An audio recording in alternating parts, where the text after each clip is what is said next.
इस लेक्चर में समझेंगे कि अगर साउंड वेव्स मल्टीपल रिफ्लेक्शंस हो उसके अंदर लगातार कंटिन्यूअसली रिफ्लेक्ट करे वो अलग अलग सरफेसेस से, तो उसमें क्या चेंजेस होते हैं। ठीक है, मल्टीपल रिफ्लेक्शन ऑफ साउंड के बारे में इसमें दो चीज़ें हैं। पहली बात, जो आपके पास जिसके थ्रू साउंड पास करवाने वाले हैं वो या तो फनेल शेप्ड होना चाहिए या फिर ट्यूबुलर लाइक स्ट्रक्चर, यानी कि एक ट्यूब जैसा स्ट्रक्चर होना चाहिए।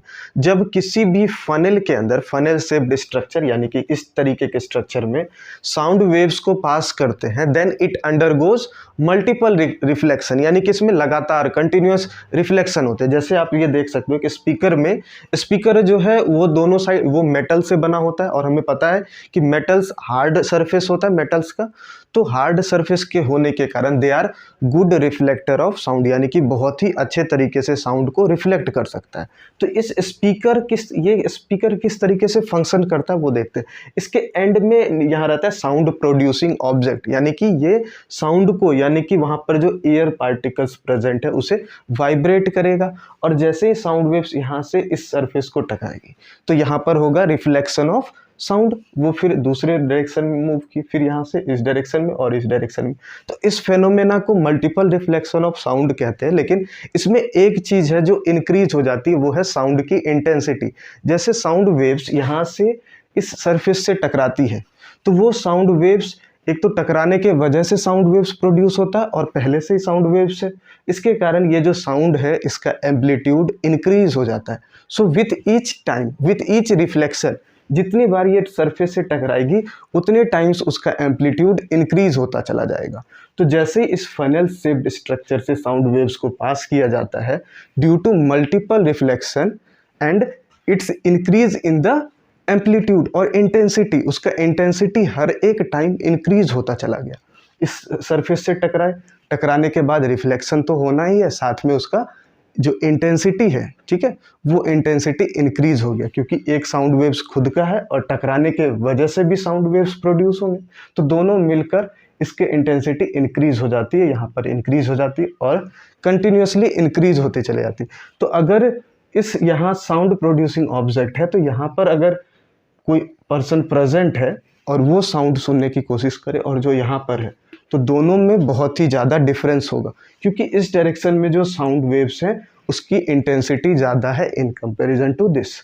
ठीक है, इसी फिनोमेना को बोला जाता है मल्टीपल रिफ्लेक्शन ऑफ साउंड। समझते, when sound waves are passed in funnel shaped structure, sound waves are passed in funnel shaped structure, the sound waves reflects multiple times. ये जो साउंड वेव है इसमें रिफ्लेक्शन होता है multiple times, and during each reflection sound waves get amplified, यानी कि उसका intensity जो एम्पलीट्यूड है वो इंक्रीज होता चला जाता है हर एक रिफ्लेक्शन में। This is called multiple reflection of sound, और इसी चीज़ को बोला जाता है मल्टीपल रिफ्लेक्शन ऑफ साउंड। अब इसके क्या क्या एप्लीकेशंस है, जैसे कि आप देख सकते हो मेगाफोन हो गया, हॉर्न, ट्रम्पेट, ठीक है। नेक्स्ट इज स्टेथोस्कोप, जो डॉक्टर के पास प्रेजेंट होता है स्टेथोस्कोप, उसमें जो चेक करते हैं बॉडी को वहाँ पर प्रेजेंट होता है डायफ्राम, ठीक है। डायफ्राम जो है उस स्टेथोस्कोप का वो वाइब्रेट करता है। अब जैसे डायफ्राम वाइब्रेट करेगा तो वो साउंड वेव्स यानी कि आसपास के एयर पार्टिकल्स को भी वाइब्रेट कर देगा, और वही साउंड वेव उस स्टेथोस्कोप में जो ट्यूबुलर लाइक स्ट्रक्चर प्रेजेंट होते हैं उसके थ्रू मल्टीपल रिफ्लेक्शन होता है, और जो ऑब्जर्वर है या जो सुनना चाहता है उस साउंड को, उस वहाँ तक साउंड वेव्स की इंटेंसिटी और ज़्यादा इंक्रीज हो जाती है। नेक्स्ट इज साउंड बोर्ड, यानी कि बहुत ही बड़े बड़े सेमिनार हॉल्स में जहाँ पर बहुत लोग बैठे हैं और जहाँ बहुत दूर तक है, तो वहाँ पर स्पीकर के अलावा एक साउंड बोर्ड, स्पीकर के पीछे साउंड बोर्ड लगाया जाता है जो कि कर्व्ड शेप में होता है।